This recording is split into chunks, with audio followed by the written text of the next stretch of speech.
नमस्कार, मैं हूं श्वेता झा और आप देख रहे हैं आज तक। दिल्ली में केजरीवाल की सरकार ने जैसे ही 49 दिन की दहलीज पर कदम रखा, वैसे ही उस 49 दिन की सरकार की याद ताजा हो गई जिसे केजरीवाल ने कांग्रेस के समर्थन से बनाया था। इन 49 दिनों में केजरीवाल का ज्यादातर समय उलझनों में गुजरा। पार्टी की उलझन, सरकार की उलझन, लेकिन साथ ही कुछ फैसले ये बताते हैं कि केजरीवाल ने जो कहा वो किया। केजरीवाल, अरे पूरी बहुमत देखे तो देखो, आम आदमी की ताकत देखो, पहले भी बदला था, फिर बदलेंगे दिल्ली का। उम्मीदों के आसमान में आम आदमी पार्टी के हौसलों ने ऐसी उड़ान भरी कि 5 साल केजरीवाल नारा से हकीकत में बदल गया। वो भी ऐसी हकीकत जिसने विपक्ष को ख्वाबों में जीने लायक भी नहीं छोड़ा। दिल्ली के लोगों ने आम आदमी पार्टी के नेता अरविंद केजरीवाल पर पूरा भरोसा किया, इतना कि 70 में से 67 सीटें दे दी।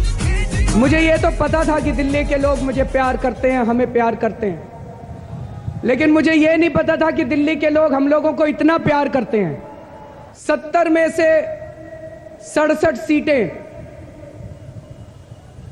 ये किसी इंसान के काम की वजह से नहीं हो सकता, ये तो कुदरती करिश्मा है दोस्तों। मोदी का विजय रथ दिल्ली में आकर रुक गया, उसे रोका केजरीवाल ने। उस केजरीवाल की दूसरी ताजपोशी के भी 49 दिन हो गए। ये 49 दिन केजरीवाल की पिछली सरकार की याद दिलाते हैं, जो बस 49 दिनों में ही खत्म हो गई। तब वो एक अंत था, आज 49 दिन बाद मानो एक शुरुआत है। आज इस दिल्ली विधानसभा के अंदर आजादी की और एक नई लहर दौड़ आई है। इस क्रांति को अब संसद के अंदर लेकर जाना है। मुझे लगता है कि ये आखिरी हमारा सेशन है। अहंकार नहीं करना चाहिए। मैंने तो तय किया है, भगवान ने मुझे आदेश दिया है, दिल्ली की जनता ने मुझे आदेश दिया है, दिल्ली की जनता ने मुझे प्यार दिया है, दिल्ली की जनता ने मुझ पे विश्वास किया है। मैं 5 साल तक दिल्ली में रहकर केवल और केवल दिल्ली की जनता की सेवा करूंगा और अपनी जिम्मेदारी को पूरे तन मन धन के साथ निभाने की कोशिश करूंगा। जब 49 दिनों में केजरीवाल ने सरकार छोड़ दी, तब विपक्ष ने भगोड़ा कहा, लेकिन भगोड़ा तो दिल्ली के लोगों का दिल जीत कर ले गया। केजरीवाल ने दिल्ली के लोगों को सपने दिखाए और दिल्ली के लोगों ने अपना भरोसा। दोस्तों, ऊपर वाला कोई बहुत बड़ा काम करना चाह रहा है, ऊपर वाले की कोई बहुत बड़ी मंशा है। हम तो केवल निमित्त मात्र हैं, हम तो केवल माध्यम हैं, लेकिन हम बहुत सौभाग्यशाली हैं कि ऊपर वाले ने हमें अपना निमित्त चुना, ऊपर वाले ने हमें अपना माध्यम चुना। वैसे तो केजरीवाल के ये 49 दिन अपनी पार्टी के झगड़े में ही गुजरे, तो कुछ समय अपने इलाज में। पार्टी और केजरीवाल दोनों की बीमारी और इलाज की बात हम आगे करेंगे, लेकिन पहले आप देखिए कि 49 दिनों में क्या किया आम आदमी वाले केजरीवाल ने। कुछ शर्तों के साथ अनधिकृत कॉलोनियों की रजिस्ट्री की मंजूरी दी। दिल्ली में चबाने वाले तंबाकू पर 30 मार्च से पाबंदी लगा दी। 400 यूनिट तक बिजली की दरों को आधा कर दिया। महीने में हर परिवार को 20,000 लीटर पानी मुफ्त देने का ऐलान किया। दिल्ली के 30,000 अनाथ बुजुर्गों के लिए पेंशन की घोषणा की। ज्यादा फीस लेने के लिए दिल्ली के 200 प्राइवेट स्कूलों को नोटिस भेजा। एंटी करप्शन ब्यूरो की ताकत दोगुनी करने का निर्णय लिया ताकि भ्रष्टाचार पर नकेल कसी जा सके। ये वो काम है जो सीधे आम आदमी से जुड़ा है। सरकार पीठ थपथपाती है, विपक्ष दिखावा बताती है। हम लोग अपनी तरफ से कॉलोनीज को रेगुलराइज कर उसको कॉलोनीज की बाउंड्री फिक्स करके रेवेन्यू डिपार्टमेंट की तरफ से नगर निगम को जाता रहेगा। जिस कॉलोनी का बाउंड्री फिक्स करके हम नगर निगम को देते रहेंगे, हम उसमें रजिस्ट्री करना शुरू कर देंगे।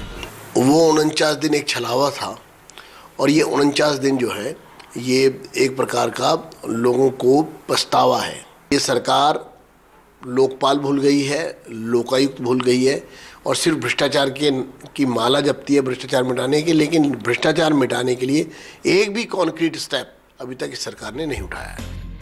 लेकिन एमसीडी से तनातनी में दिल्ली की सड़कों पर फैला कूड़ा आपकी इमेज और सरकार के इकबाल पर एक सवाल बन गई। और सवाल ये भी बन गया कि हरियाणा ने पानी नहीं दिया कि वीवीआईपी का पानी काटकर लोगों को कैसे राहत देंगे केजरीवाल। केजरीवाल आया जब से इनकी आपस में शासक चल रही है, मैंने कहा ये आपस की शासक में, आपस की राजनीति में हमारे सफाई कर्मचारी पिस रहे हैं। 3-3, 4-4 महीने से वेतन नहीं मिल रहा। हम कोर्ट में जाएंगे, हम इनका पुतला फूकेंगे, हम इनकी आग लगाएंगे, इनके घरों में कूड़ा डालेंगे। आने वाले समय में अगर पानी की कमी होती है दिल्ली के अंदर, तो वो पानी की कमी केवल जनता के ऊपर ना थोपी जाए, उस पानी की कमी को दिल्ली के सारे VIPs के अंदर भी बांटा जाए। राष्ट्रपति महोदय और प्रधानमंत्री महोदय अस्पताल, एम्बेसी जो 24 घंटे वाली है वो छोड़ देते हैं, बाकी चाहे केंद्रीय मंत्री हो, चाहे हमारे मंत्री हो, चाहे जो मर्जी हो, सबको पानी की कटौती सबके यहाँ लगनी चाहिए। केजरीवाल ने अपने पास तो कोई भी मंत्रालय नहीं रखा है, लेकिन नजर हर महकमे पर है और नजर पार्टी की उस हलचल पर भी है जिसे केजरीवाल समर्थक बगावत कहते हैं और सवाल खड़े करने वाले लोकतंत्र की लड़ाई। कुमार कुणाल के साथ रजत सिंह, दिल्ली आज तक। 67 सीटों के साथ अरविंद केजरीवाल दिल्ली के सबसे ज्यादा बहुमत वाले मुख्यमंत्री बन गए और आम आदमी पार्टी देश दुनिया की नजरों में छा गई। लेकिन सत्ता के साथ पार्टी में सिर फुटअव्वल इस कदर तेज हुआ कि केजरीवाल पर सवाल उठाने वाले नेता हाशिए पर डाल दिए गए। आप या तो इनको चुन लीजिए या मुझे चुन लीजिए। अगर आप इनको चुनते हैं तो मैं आपको पशुपेश में नहीं डालना चाहता। मैं नेशनल कन्वीनर, PAC, NE और नेशनल काउंसिल, इन चारों से मैं इस्तीफा पंकज के पास छोड़ के जा रहा हूं। आप लोगों को तय करना, मैं आपके ऊपर छोड़ के जा रहा हूं। संपूर्ण बहुमत, संपूर्ण सत्ता और पार्टी पर संपूर्ण कब्जा। सत्ता के दूसरे चरण में दिल्ली के मुख्यमंत्री अरविंद केजरीवाल ने 49 दिन के भीतर साफ कर दिया कि सिर्फ सचिवालय में ही नहीं बल्कि आपके भीतर भी उनके ही नाम का सिक्का चलेगा।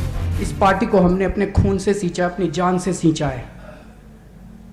मैं ये कहना चाहता हूँ, इस पार्टी को ले लो आप लोग। इस पार्टी को इस तरह से मारो मत, इसकी हत्या मत करो इस तरह से। मैं इनसे लड़ने के लिए नहीं आया। मेरी लड़ाई भ्रष्टाचारियों से है, बाहर के भ्रष्टाचारियों से है। मेरी लड़ाई इस देश की सांप्रदायिक शक्तियों के खिलाफ है। मैं यहाँ पे योगेंद्र यादव और प्रशांत भूषण से लड़ने के लिए नहीं आया। केजरीवाल ने यह मान लिया है कि आम आदमी पार्टी अगर बनी तो उनके खून पसीने से, लेकिन ये भी तो सच है कि उनके खून से अपना खून हजारों लाखों कार्यकर्ताओं ने भी मिलाया। गर्मी की तपिश सही, ठंड का कहर झेला, लेकिन वो अनाम है। जो नाम वाले हैं वो आपके नाम पर आपस में लड़ बैठे। 49 दिन में सरकार खामोश है, लेकिन पार्टी चीख रही है। आंदोलन के गर्भ से ये पार्टी निकली जिसके झाड़ू ने दिल्ली में बीजेपी कांग्रेस की उम्मीदों पर पानी फेर दिया। लेकिन 49 दिन में ही ये पार्टी अपने लोकपाल की आलोचना भी बर्दाश्त नहीं कर पाई। पार्टी के पहले लोकपाल एडमिरल रामदास ने ये क्या कहा कि पार्टी में लोकतंत्र नहीं है। उनको बगैर बताए ही लोकपाल के पद से हटा दिया गया। जब योगेंद्र यादव और प्रशांत भूषण को लेकर आप में घमासान मचा तो पार्टी के संयोजक अरविंद केजरीवाल ने चुप्पी साध ली। उन्हें पार्टी की सर्वोच्च नीति निर्धारक संस्था PAC से हटा दिया गया। पार्टी की बीमारी बढ़ती गई और केजरीवाल अपना इलाज कराने बेंगलोर चले गए। सत्ता को साधना आसान नहीं होता, लेकिन उस पार्टी को अपनी पटरी पर लाना तो और बड़ी चुनौती बन गई, जो पारदर्शिता, लोकपाल, स्वराज और सबकी आवाज सुनने के लिए बनी थी। केजरीवाल पार्टी को अपने मनमाफिक चलाना चाहते हैं और इसीलिए 49 दिन के भीतर ही इस चाहत का असर सामने आ गया। दिल्ली के चुनाव में गद्दारी के नाम पर प्रशांत भूषण को PAC और राष्ट्रीय कार्यकारिणी से हटा दिया गया। यही हाल योगेंद्र यादव का हुआ। ऐसे ही प्रोफेसर आनंद कुमार, मयंक गांधी और आतिशी मरलेना को प्रवक्ता पद से हटा दिया गया। पार्टी की राष्ट्रीय कार्यकारिणी से राकेश सिन्हा और अजीत झा को भी हटा दिया गया और पार्टी में अब दबदबा संजय सिंह, आशुतोष, पंकज गुप्ता, आशीष खेतान जैसे उन नेताओं का है जो केजरीवाल के यसमैन कहे जाते हैं। 70 सीटों की दिल्ली विधानसभा में आम आदमी पार्टी को चुनाव में 67 सीटों पर जीत हासिल हुई और प्रचंड बहुमत मिला, जिसके बाद लोगों की उम्मीदें और उनकी जिम्मेदारी दोनों बढ़ गई। लेकिन अब सरकार जिम्मेदारी की कम और अधिकारों की बात ज्यादा कर रही है, जिससे सरकार के अंदर और बाहर दोनों ही तरफ उसे विरोध झेलना पड़ रहा है। केजरीवाल ने साफ कर दिया है कि पार्टी में वही रहेंगे जिन्हें वो चाहेंगे, और जिन्हें नहीं चाहेंगे उनके लिए 49 दिनों में ही विनम्र केजरीवाल की असली जुबान भी खुलकर सामने आ गई। प्लीज देखिए, बात ये मेरी आपकी नहीं है सर, बात इस देश की। ये क्या तमाशा है आपका कि सारे मिलके चलो उनसे जाके बात करो ना। उन्होंने हराने में, तुम्हारी अच्छी टीम जो कह रहे हैं, उन्होंने हमें हराने में कोई कसर नहीं छोड़ी दिल्ली चुनाव के अंदर। केजरीवाल की राजनीति की एक बुनियाद तो स्टिंग है ही, लेकिन स्टिंग का किंग अब खुद ही उसका शिकार हो रहा है। आपके पूर्व विधायक राजेश गर्ग ने भी केजरीवाल से बातचीत का एक स्टिंग जग जाहिर किया, जिसमें लोकसभा चुनाव के बाद केजरीवाल कांग्रेस विधायकों के साथ दिल्ली में सरकार बनाने की जोड़तोड़ चाह रहे हैं। मैं बताऊं आपको, अब आप इसको 6 को अलग करवाने का ही शुरू करवाओ। अरविंद जी बोले कि आप एक काम करो कि हमने बहुत कोशिश कर ली है, 1.5 महीने से बात नहीं बन पा रही है, कांग्रेस तो शायद समर्थन नहीं करेगी, आप एक काम करो कि इसमें जो 8 MLAs हैं कांग्रेस के, उसमें से 6 को तोड़ो। 49 दिन तो बीत गए, लेकिन झंझावातों के वो 4900 पवन एक साथ बह रहे हैं, जिसमें पार्टी तो केजरीवाल की मुट्ठी में है, लेकिन आम आदमी की लड़ाई उसके नेताओं के दरवाजे पर ठिठकी खड़ी है। पंकज जैन के साथ रजत सिंह, दिल्ली आज तक। हमारे लिए वक्त हो गया है एक छोटे से ब्रेक का। आप देखते रहिए आज तक। विवादों का साया तो पिछली 49 दिनों की आप सरकार पर भी पड़ा, लेकिन उस दौरान केजरीवाल सरकार ने कुछ ऐसे ठोस कदम उठाए जिससे सरकार की छवि आम आदमी समर्थक की बनी।